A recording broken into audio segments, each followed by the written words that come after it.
Welcome to the Lions Roar podcast. I'm Dr. David Warren, the host of the podcast, where we talk about all things Calvary Baptist Academy and Hidden Treasures Preschool. It's my privilege today, as we have this episode, to introduce to you a topic that is on the minds of everybody and an important one in a school, that is safety. I have a special guest today, our school resource officer, Tim Perry. And we're going to get a chance to get to know him a little bit better, learn about some of the safety measures that take place around the school on an everyday basis, and about some of the things that we've even implemented this school year. So it's my pleasure to introduce to you today Tim Perry, our school resource officer. Tim, welcome to the show. Thank you for having me, Pastor. Yeah, we're excited. And, I've gotten to know you over the years in lots of different ways. And why don't you tell our audience a little bit about yourself, a little bit about your life before Calvary, before Midland, just a little bit about yourself. Yeah. Well, I grew up in Metro Detroit. I went to a Christian school that's a part of MACS, which is our Michigan Association of Christian Schools, which is what Calvary's a part of. Sure. I graduated from there. I did What school was that? That was Calvary Baptist Church, or Calvary Baptist School, which is now Faith Christian of Clinton Township. They changed my junior year, so it we would have been the first graduating class. So what year was that? Long time ago, 1996. 96. All right, I was graduating college around that time, so a few years ahead, not a lot. Yeah. I attended Bob Jones for a semester, which I think you were still going to school while I was there. But I didn't know you. Did about a year and a half at Maranatha. Kind of realized college really wasn't going my way or the way I thought it would. Fair enough. So I got out to the working world. Then September 11th happened. I joined the Marine Corps and spent a year in there before I broke my hip and had to have it replaced at the early age of 25. I did, after that, got healthy, got rehabbed, and started doing some security work, contract security work. Just kind of lived in that world for a while, and then also a little bit in the auto industry in Detroit. And then I met my wife through a dating site.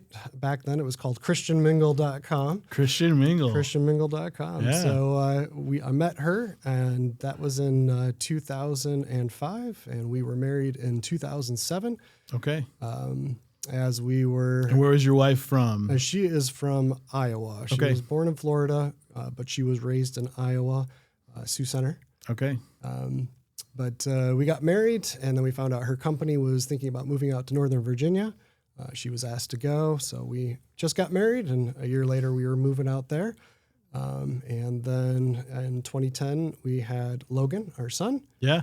And then How old is Logan now, right? Logan's in he's 10th grade? 10th grade. 10th grade. And so he's 15, just started driving, so that's been an adventure. No, he's doing a great job. Sidewalks are safe. The sidewalks are safe, yes. But we started getting a little homesick when he got around 5 years old, and so we had no family out in Northern Virginia. We wanted to move back to Michigan. We just weren't too excited to go back to Metro Detroit just because it's so busy down there. So as we were looking, her parents live in the Grand Rapids area. My parents still live in Metro Detroit. We thought, wow, Midland would be a great center point. So we did a lot of research. Jennifer found a job down there, and then I came down for a look-and-see trip, and we both visited Calvary, both liked it, and we made the switch. Okay. So you've been in Midland how long now then? 9 years now. 9 years. Okay. And so when did Logan enter Calvary Baptist Academy? What age was he? So he would have been 6. It would have been the second half of his kindergarten year. Okay. So he was in HDP K5. Okay. And so that was a super blessing for us. Yeah. So you're in Calvary Baptist Academy as a dad, and your son's in kindergarten, and then moved into the elementary school in first grade. When did you become a part of the security team there at Calvary? Well, it probably was later in 2016. I'm thinking it was around November. I'd always drop Logan off at early care, and then I would see these two older gentlemen that were doing security. Yeah. And I had asked, is there any way to volunteer, or do you guys need help? And so we had talked about it. Jennifer was starting to travel more for her work, so it was kind of difficult for me to hold on to a job and make sure Logan gets picked up and taken care of. Sure. So we just prayed about it, and it was just by God's chance that I was able to then volunteer. Yeah, it's Jim Elias and Kent Suter.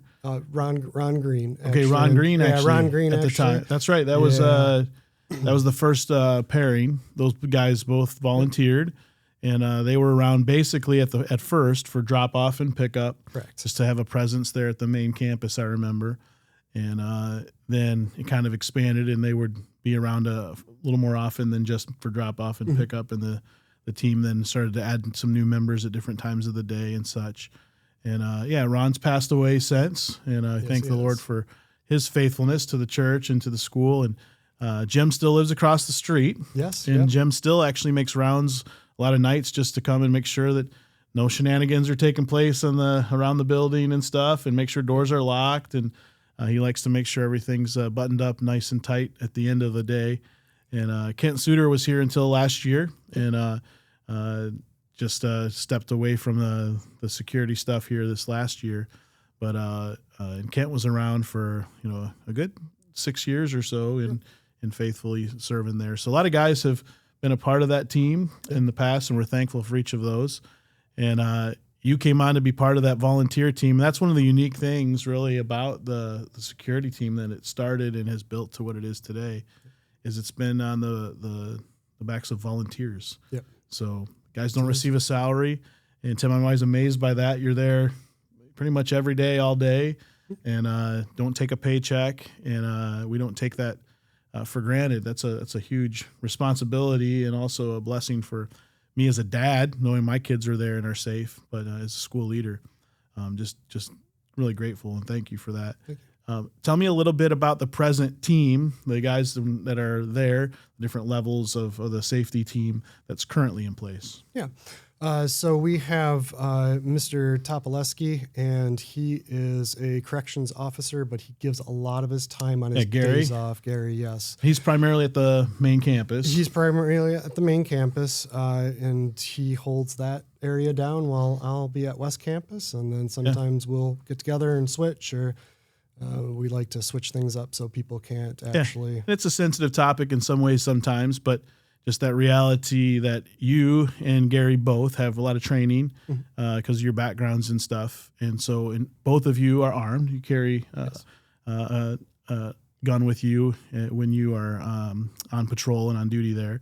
And so, we feel like that's important to be a deterrent in the event that anything were to take place.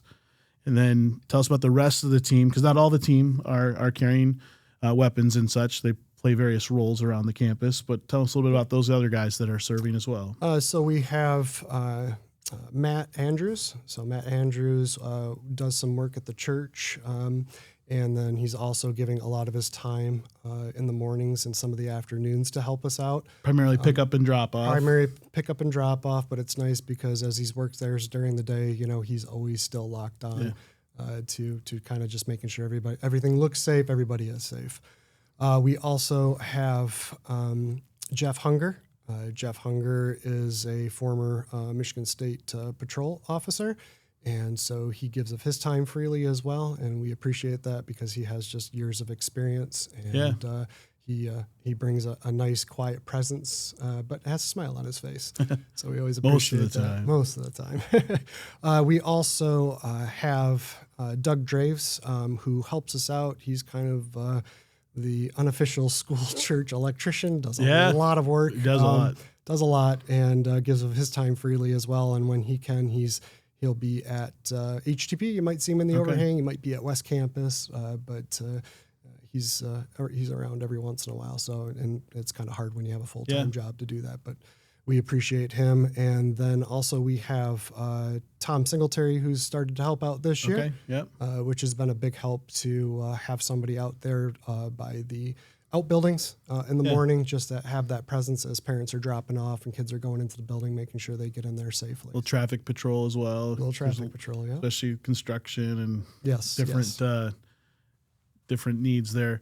Yeah, I'm noticing a trend though with many of these guys, almost exclusively, it's You can't have hair. Is that part of the qualifications, or what's with that? You know, I don't know. It's the reverse Samson, I guess. So. Sorry, if I man. grow it out, I lose my strength. That's a little dig, I guess, right? But yeah. Well, Tim, tell me a little bit about some of the everyday security measures that are in place, kind of around the school. What does that look like? What are some of the things that we do to try to keep kids safe in a school environment? What does that kind of look like? Yeah, so I think the most important one is Calvary has always been we teach behind locked doors. That's so important, as we've seen through some of these school shootings, that it's been a locked door or an unlocked door that has caused the issue. Sure. So we're always teaching behind locked doors, keeping And the everybody idea safe. is that if there was some intruder, some sort of event, that it slows down the progress and the process of whatever that person's intent is to get to students. Correct. So, They're going to be looking for the easiest open door. If you have it and they feel that it's locked, then they're probably going to try to go on to the next room. So yeah. It is it's a really good time sensitive thing to do. So until help can arrive. Sure. We also patrol outside, like you said, pick up and drop offs. We make sure that we're out there, we're visible. Making sure that parents are driving safely, parking where they need to park, kids getting in safely. Yeah, but it's more than just that. I mean, obviously, it's observing and Yes. seeing what's going on, noticing the patterns, noticing when there's people who are not normally there, and making sure that there's no threats. But also, it's the other way around. People in the community that might want to do harm or have bad intentions, seeing somebody there that's a regular presence, that is armed, that is trained. Studies have shown that's a huge deterrent. Yes. That they'll more likely pick another target, right? Then you talk about in law enforcement and security world, like soft targets and hard, and that makes you a little less soft, a little less vulnerable when you do that. And so that's part of it as well. One of the things I appreciate about you, and I see Gary doing it and the other guys as well, is you do a better job than I do, quite frankly. So many more people because of every day being there. The parents by name, students by name. I'm well aware and observe you do your best to say good morning to each student and call them by name. Yep. And tell me a little bit about that role that you play, particularly at West Campus in the hallways and your presence there. Well, I think it's important that we do it for a couple reasons, right? You're always gauging people's attitudes. If I know somebody is a happy person in the morning, but then I start seeing them and they're sad in the morning, that lets me know that, hey, you might want to go in and check on them, see if everything is okay. Yeah. But it's also out of concern and care. We care about these kids. That's, of course, why we're here. It's also just a respect thing. The day and age when we went to schools changed a little bit, where the teachers told you what to do, you did it. There wasn't much of a relationship. Now I feel like, it's a partnership, and to show Jesus's love, we need to first show that to them if we're expecting them to act and treat others the same. No, that's great example. And parents don't always see that because they're dropping off and picking up. But I see you in the hallway talking to kids and taking time to show an interest, get to know them, and have those daily conversations and such. And that goes a long way too. Then when you do have to sometimes maybe enforce a rule or maybe deal with a traffic infraction, if we ever have any of that takes place in the parking lot, right, with high school students, that there's a relationship there. And like you said, even the mental health stuff sometimes when you see a kid trending the wrong way, that you have some history there that you can speak to them and have an open door there. And you're not a counselor, but at the same time, we're friends, and we want to have that relationship with the students where we can have that open door for conversation and such. And that's really, really important. Over the years, we've also expanded some things, and you've been a big part of that. We received some grants. We received some grants from the state of Michigan and from even the federal government in regards to some safety grants. Mm-hmm. With those grants, we did some audits of our facilities. We had some private firm come in that did a safety and security audit and gave us some things that we can do. Some of those things are small and some are big, but if you look around our campus, you might see numbers on all of the doorways. You'll see numbers both interior and exterior. And that was part of that audit, was if there ever is an event and you say, which door are you at? We use some internal language sometimes. It's the door by the gymnasium. Yep. Well, where's the gymnasium or whatnot? Where if you can say door 13 and there's a map that law enforcement and first responders have that tells you where door 13 is, that's a lot better communication. So we've done that. We put those door numbers up.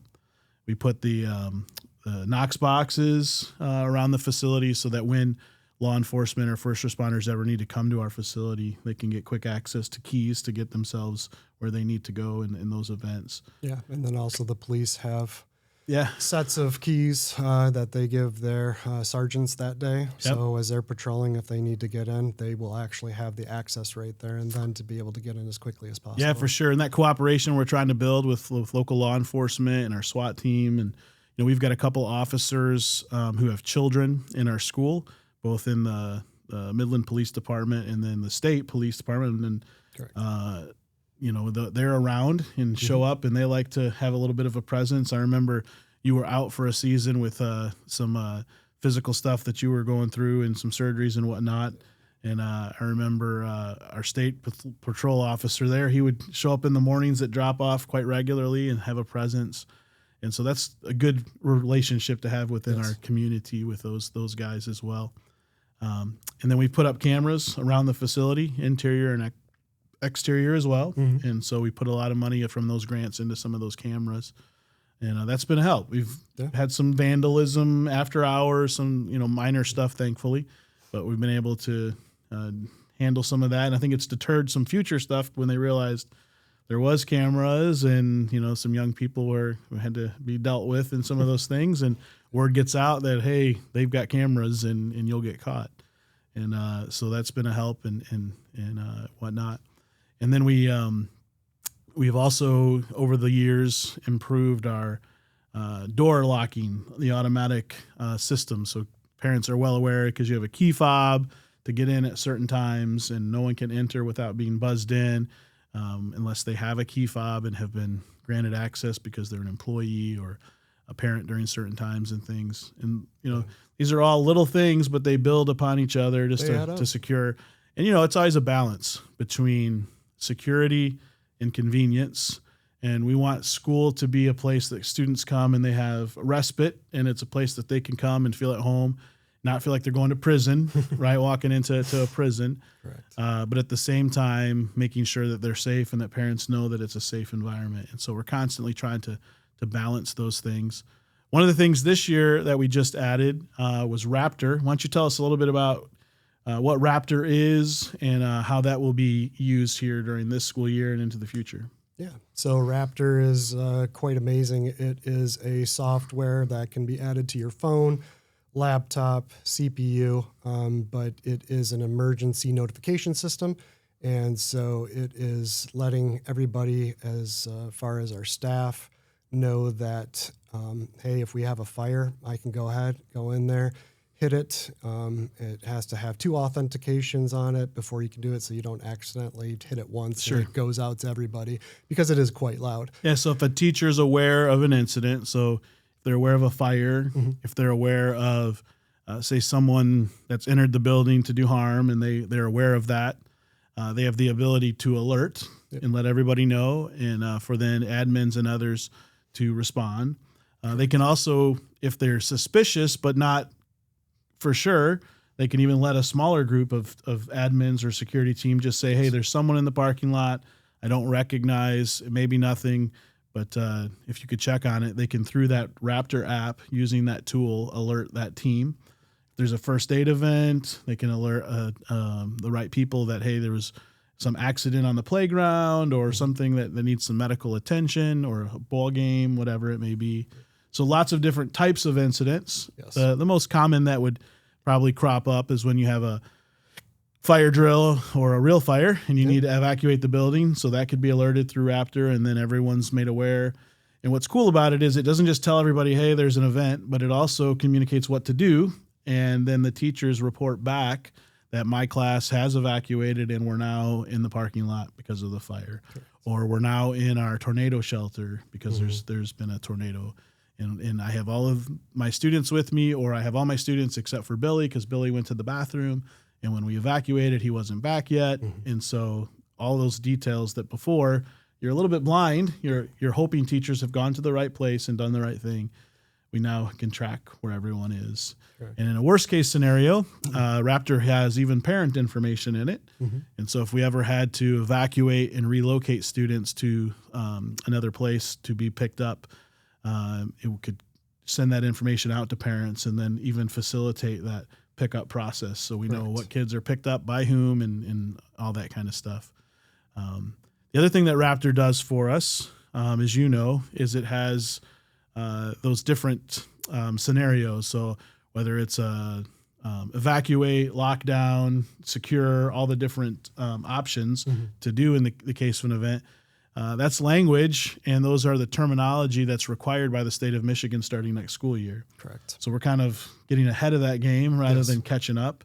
And parents probably don't notice this, which is probably a good thing in one sense because you don't want to ever have to use it.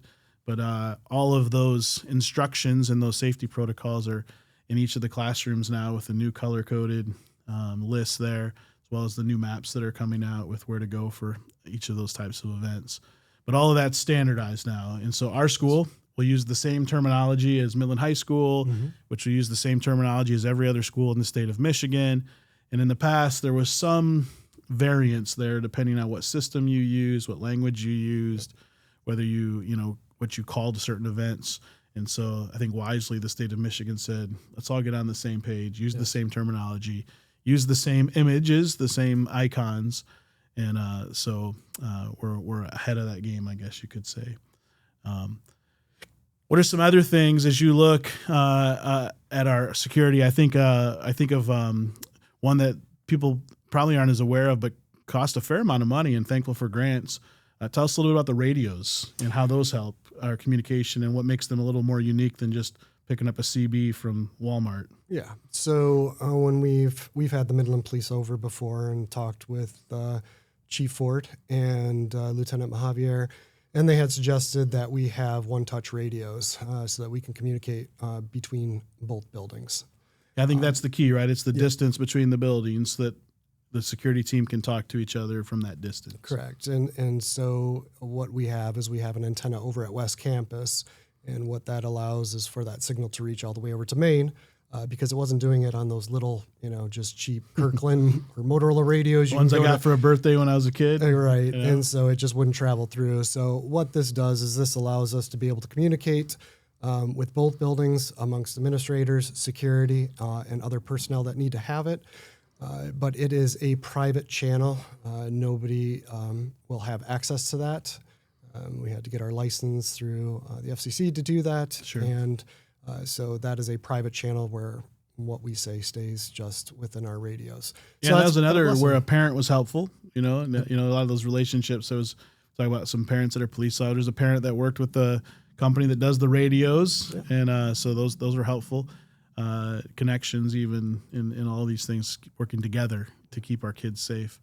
And I think that's one of the things that kind of want to talk a little bit about just for a few minutes is all of the safety measures that we take, all of the tools, all the devices don't replace the human element in all of this.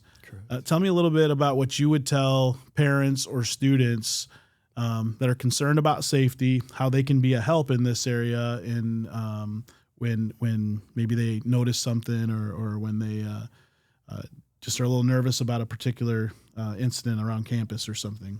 Yeah, so I talk with the kids about this, and I encourage them, if you ever see something that just doesn't feel right, most of the time it's probably not right. And I always encourage, you can talk to me, say, Mr. Perry, I have something that I just doesn't feel right. Can we talk about this, or can you go take a look at it? And we take that very seriously. Yeah, sometimes a teacher or an assistant sees something. Yeah, and so most of the times they might go to a teacher, they might go to the secretaries or our principal, And then most of the times I'm going to get contacted and we'll go take a look at it. We had an instance last year over at HTP where a gentleman had pulled in. It was probably around 11:45, so pickup, had already happened. And he was a little further away from the playground. And I went back into the videos to watch this. And so he was pumping his tire up. And he had one of those small boxes, that you could put the tube on it, hit the button, and it is a little generator.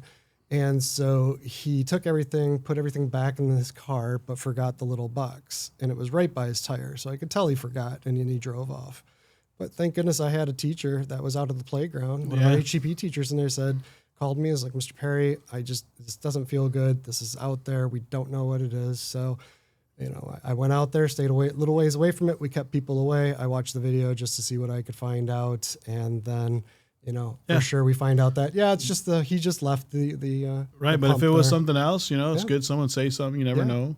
And most of the time, thankfully, those things turn out to be nothing, but sometimes there's a little more to what needs to be done, and you have to, or even just ask someone to maybe leave campus, and this isn't the best place to sit and have your lunch or something like that. And unfortunately, we've had to do that over the years, and we don't want to be mean, but it's tough on the Wackerly side of our main campus. It looks like a church. It doesn't really look like the school side on Perrin. Sure. But we try to approach people and say, hey, how you doing? How can we help you? Yeah. Oh, I'm just having lunch, and I was like, okay, well, I know you might not know this, but this is a school, so I can't really have you on the property here. If you would go ahead and exit, I'd appreciate it. Oh, yeah, not a problem. And they go about their business. But we haven't had a lot of issues like that in a long time because we do a pretty good job of, looking out for it. So as we kind of close up, what would you say is the most rewarding part of what you do? I think it's just, being there with the kids. It makes the job just so rewarding to see smiling faces, whether it's HTP, elementary, the high school, knowing that the kids can come to school and be safe, and that they don't have to worry about something bad happening because of all the things that have been put into place. So. Okay. I thought you were going to say the dad jokes with Officer Perry was the most rewarding part of your job. It's picking up traction. Some of the kids like it, but I don't know if they're just being kind. Yeah, well, hopefully the jokes get better or worse. I don't know what that means. Like a dad joke is never a good joke. But if a bad joke gets worse, does that mean it's getting better? Like, I don't know. But I don't know. I look forward to them each week. That I don't really laugh. I groan, and so I think that's. I'm trying to do a better job. I go into my database to get some of these. So. Yeah. All right. Well, if you don't know what we're talking about, it's because you're not subscribed to our weekly Zipcast. And each week we put out the Zipcast to keep you informed of what's going on around CBA. And so one of the more popular segments is Dad Jokes with Officer Perry. So make sure you're tuning in next Monday. If you haven't already signed up through the link, get signed up. Your kids also will get the word of the week, which a lot of the teachers use, especially in the elementary, for some incentives in their classrooms. So when they're asking you, Mom, I need the word of the week, now you know, if you haven't been paying attention, that it's from the Zipcast that comes out first day of the week every week that morning. So that's what we're referring to here. But I just want to say thanks, Tim, for joining us on the podcast. And more importantly, thank you for your service to our school. And like I said, Tim doesn't take a salary. And I know he doesn't want me to talk about that or make a big deal about it. But that's a big thing. And we don't think that your value is based upon the amount of your paycheck. Obviously, you're worth way more than that. And, we love you. The kids love you. The parents love you. And just thank you so much for your service to the school and for all that you're doing to keep our kids safe. And if you're watching the podcast here, like we say every week, but it's so true, I've mentioned to our teachers, like and subscribe. You see those posts on Facebook. The more you like them, the more you share them, the more traction they get, the more people see them. And it's a great advertisement for our school, but it also lets other parents of the students in the school know what's going on and get plugged in.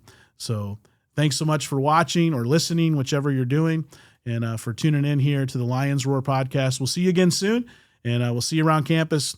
If you get a chance, stop by and say thanks to Mr. Perry and let him know that you saw this and that you were encouraged by it, and thank him for his service. So God bless. Have a great week.